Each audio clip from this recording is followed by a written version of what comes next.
আমি কি করে দেবেন যারা জীবনে দৃশ্য আমি যাইতে পারতে পারতাম বা তাদের কিছু আপনি স্যার বিশ্বাস করবেন না আমার স্যার আমি দেখবো না স্যার এটা নিয়ে আমি সারা জীবন স্যার আমি কি করে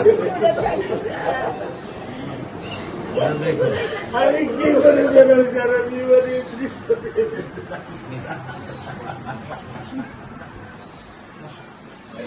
আমার এই দৃশ্য আমি কি দিয়ে পূরণ করবো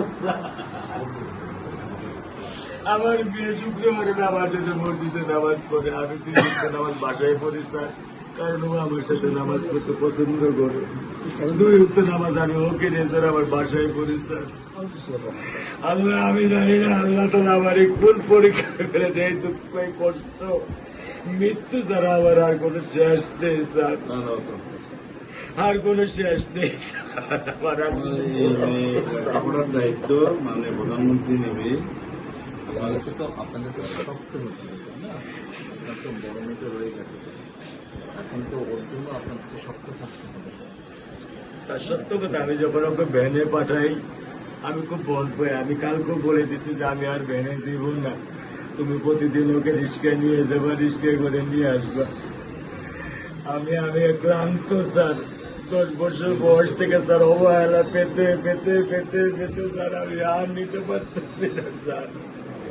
আল্লাহ আমার ভাগ্যে দিচ্ছে, আমি কি করতেছি কি করব।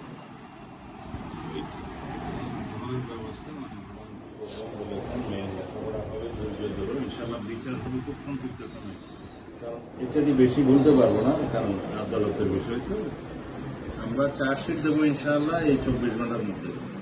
ভাবে আমি কখনো দেখিনি, এটা বুঝতে পারছি, এটা তো বুঝতে এটা আমি বুঝতে পারছি স্যার। প্রধানমন্ত্রী চলে আসছেন, এটা আমার সৌভাগ্য।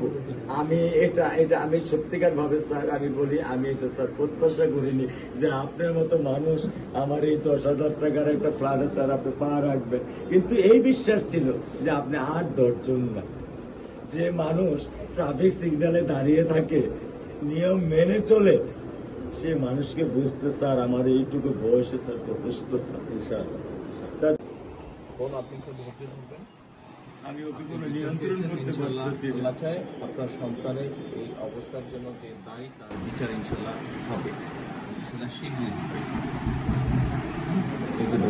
আর মালিক যে আল্লাহ তাআলা মালিক, ওনার কাছে সাহায্য, ওনার কাছে সাহায্য চাও, আল্লাহ রহম করলেন সব কিছু দিতে পারে। মানুষ হিসাবে আমাদের যেটা করার আমরা স্যার মিরপুর 10 নম্বর আইডিয়াল স্কুলে ক্লাস 9-এ পড়ে স্যার। টোটাল ওগুলা নিয়ে চিন্তা করবেন না, ওগুলা ইনশাল্লাহ পারছেন। আপনি যখন যেহেতু বলেছেন, আপনি আপনার কষ্টের কথা বলেছেন, সেই ব্যাপারে আমরা যেটা আমাদের পক্ষে সম্ভব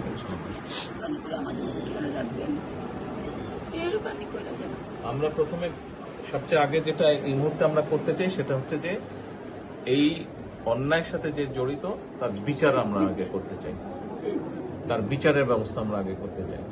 মনে করে আপনাদের শক্ত থাকতে হবে, ওর দিকে তাকান, ঠিক আছে?